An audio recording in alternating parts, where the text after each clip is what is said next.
Second follow hello hello hello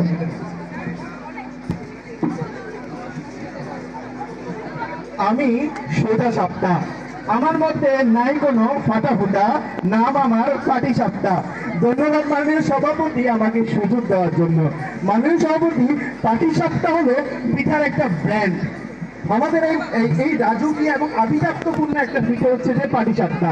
আজকে আমি এখানে এসেছি পাটিসাপটা, এখানে আমি হচ্ছে যে আমাকে যে সেরা প্রমাণ করার জন্য এখানে আমার আসার প্রয়োজন ছিল না মাননীয় সভাপতি। আমি আজকে এখানে এসেছি আমার আজকে যে অন্যান্য ছোট ভাই যাদের পিঠাগুলো আছে সেই পিঠাগুলোকে একটু জাতে তোলার জন্য হচ্ছে যে আমি আজকে এখানে এসেছি মাননীয় সভাপতি। মাননীয় সভাপতি, আমরা যদি দেখি যে একদম বাংলাদেশের সেরা রেস্তোরাঁ হইতে সবচেয়ে বড় বড় হোটেল সব জায়গায় কিন্তু পাটিসাপটাই চলে মাননীয় সভাপতি।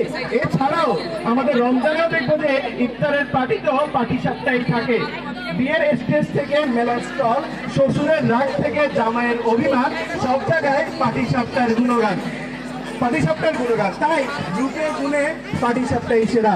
আমরা আজকে এখানে যদি দেখি আমাদের অনেকগুলো পিঠা আছে। আমি শুরুতেই যদি যাই চিতই পিঠার কাছে, চিতই পিঠাকে যদি এক কথায় আমি যদি এক বাক্যে বলতে চাই, এথায় সেথায় যেখানে সেখানে জায়গায় মিশে যায়, নিজের কোনো তো স্বাদ নাই, সে আবার এসেছে সেরা হতে চায় সে।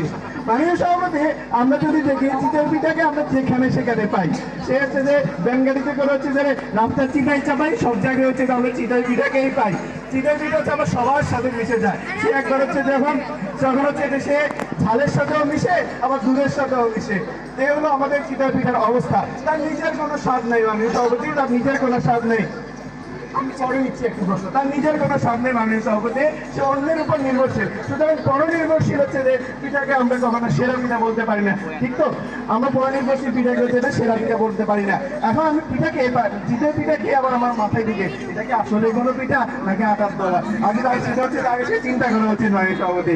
এছাড়াও এটা এমন একটি পিঠা যে হচ্ছে গরম গরম না খেলে যখন ঠান্ডা হবে সে খাবে, যে খাবে তার হচ্ছে যে সরাসরি একদম দাঁত হচ্ছে যে রাবারের মতো লম্বা পিঠা হয়ে যাবে, রাবার তাও একদম খুলে চলে আসবে। এরপরে আমরা আসি হচ্ছে যে খোলা পিঠার কাছে। আমাদের হচ্ছে যে খোলা পিঠা, আমাদের ওইদিকে বসে আছে খোলা পিঠা। এই খোলা পিঠা নিয়ে আমি কি বলবো? আসলে খোলা পিঠাকে আমি যদি দেখি, এটাকে আমি এক কথা বলবো যে খোলা পিঠা না ফুটা ফাটা। এটার এই দিক থেকে তাকালে হচ্ছে ওইদিকে হচ্ছে সব দেখা যায়, আকাশ বাতাস সব হচ্ছে আমরা দেখতে পাবো। মাঝে মাঝে মনে হয় এটা তো খোলা পিঠা না, এটা কোনো একটা জাল, আমরা পিছাই দিতে পারবো কোনো মাছ ধরার জন্য। এবার আমার মনে হয় যে এই খোলা পিঠাটা আসলে শুধু সম্ভবত কোনো মাদ্রাসা থেকে নিয়ে আসা হয়েছে ভুল করে, এই জন্য এসে আমাদের এখানে বসে গেছে মাননীয় সভাপতি। এরপরে আমরা যদি আসি, আমাদের বাবা খুব সুন্দর করে বলে গিয়েছে, আমি তাকে বলতে চাই, নাম তার বাবা, মানে অনেক চাপা, এবং তাকে পাওয়া যায় শহরের সব পিঠা চাপা, মানে বাবাকে পাওয়া যায়। বাবা পিঠা হচ্ছে যে তিনি বলতেছিলেন যে বাবা পিঠা হচ্ছে যে কি, তার আমার মানে প্রেমিকাকে বলবে যে আমি তোমার বাবা, তাহলে হচ্ছে জিনিসটা এমন হয়ে যাবে তার উপরে পিঠ পান, নিচে হচ্ছে সদরঘাট, উপরে এক ধরনের নিচে এক ধরনের প্রেমিকা প্রেম টিকবে না। বাবা পিঠা খেতে হচ্ছে। আচ্ছা বলেন, মাইক্রোফোন লাগবে। আমার প্রশ্নটা হচ্ছে, আপনাকে যেভাবে তাওয়ার উপর দিয়ে এপাশে ও পাশে সাতটা করা হয়, আপনার কি লজ্জা লাগে না? সাথে পুরো আনন্দ।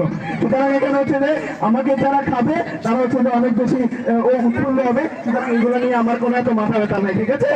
আমি যদি বাফা পিঠার কথা আরেকটু বলতে চাই, বাফা পিঠাকে হচ্ছে যে কি লাগে, বাফা পিঠা হচ্ছে একটা সিদ্ধ চালের গুঁড়া, তার ভিতরে একটা গুড় দিলে হয়ে যায় বাফা পিঠা, অল্পতে হচ্ছে যে শেষ হয়ে যায়। তাহলে এই পিঠা তো সেরা পিঠা হতে পারে না।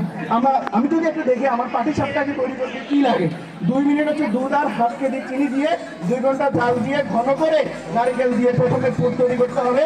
তারপর চালের গুঁড়ি, চিনি, পানি, চার সাথে 1 চিমটি লবণ, সাথে 1 চামচ যত্ন, 1 চামচ আদর আর 2 চামচ ভালোবাসা দিয়ে তৈরি করতে হয় পাটিসাপটা। মাননীয় সভাপতি, এই ভালোবাসা আদর যত্ন না দিলে আমার পাটিসাপটাকে আর তৈরি করা যাবে না।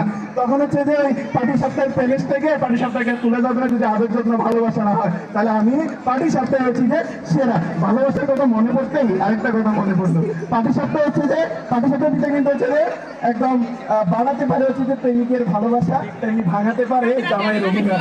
কিভাবে মাননীয় সভাপতি একটু যদি আমি ব্যাখ্যা করি, পাটিসাপটা এখানে অন্যান্য যে পিঠাগুলো আছে প্রেমিকের ভালোবাসা বাড়ানোর জন্য অন্য পিঠাগুলো কিন্তু কাজে লাগবে না। প্রেমিক যখন হচ্ছে যে প্রেমিকের ভালোবাসা চাইবে, একটু মোলায়েম মিষ্টি একটু পিঠা খাওয়াতে চাইবে প্রেমিকা, তখন হচ্ছে যে বক্সে করে হচ্ছে যে টিফিনে করে নিয়ে আসবে প্রেমিকা, তারপর একদম বকুলতলায় বসে সুন্দর করে প্রেমিককে হচ্ছে পাটিসাপটা পিঠা খাওয়াবে। তাহলে তাদের ভালোবাসাটা আরো বাড়বে মিষ্টি করে। একই সাথে আমি যদি দেখি আমাদের হচ্ছে যে জামাইয়ের অভিমান কিভাবে ভাঙাবে, যখন জামাই অনেক রাত করবে শীতের সকালে হিমেল বিকেলে তখন হচ্ছে যে স্ত্রী হচ্ছে যে সেই পাটিসাপটা পিঠাই খাওয়াতে পারে। মানে সভাপতি, আমি যদি বলি পাটিসাপটা শুধু তাদের এখানে কূটনৈতিক এবং সাহিত্যগতভাবে হচ্ছে যে পাটিসাপটা যোগ করে বাংলাদেশের সেরা পিঠা হিসেবে থাকবে। সুতরাং আমাদের পিঠা হয়েছে পাটিসাপটা সেরা। ধন্যবাদ মানুষের প্রতি, ধন্যবাদ।